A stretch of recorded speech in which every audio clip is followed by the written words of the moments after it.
السلام علیکم ورحمۃ اللہ وبرکاتہ۔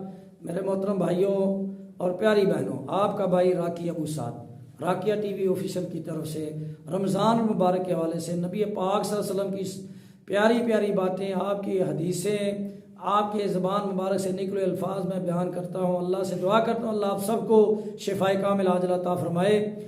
آج میں اپنے بہن بھائیوں کے لیے اللہ کے نبی صلی اللہ علیہ وسلم کا بتایا ہوا ایک عمل جو آپ صلی اللہ علیہ وسلم روزہ افطار کرتے ہوئے پڑھا کرتے تھے، اور یہ آپ ضرور پڑھیں۔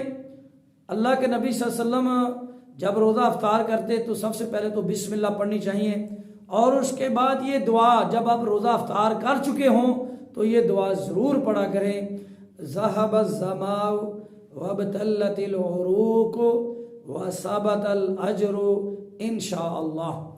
ایک اور جب آپ کسی کے گھر میں جاتے ہیں، کوئی بھائی آپ کی افطاری کرواتا ہے، افطاری کروانے والے کے لیے آپ یہ ضرور دعا کیا کریں، افطر عندکم الصائمون واکل طعامکم الابرار وصلت علیکم الملائکہ۔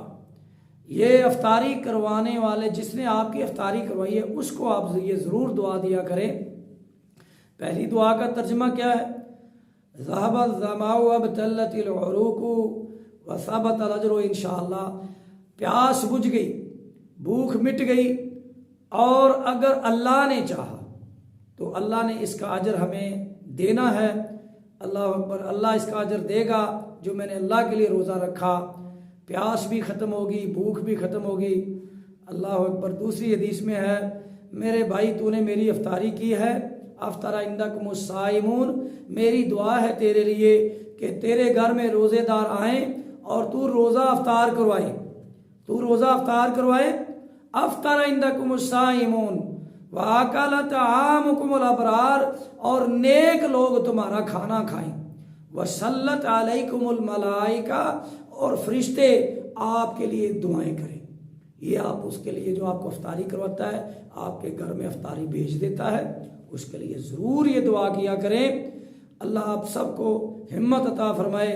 اپنے ارد گرد لوگوں کا، غرباء کا ضرور خیال کریں، افطاری سحری کا ضرور انتظام کروایا کریں۔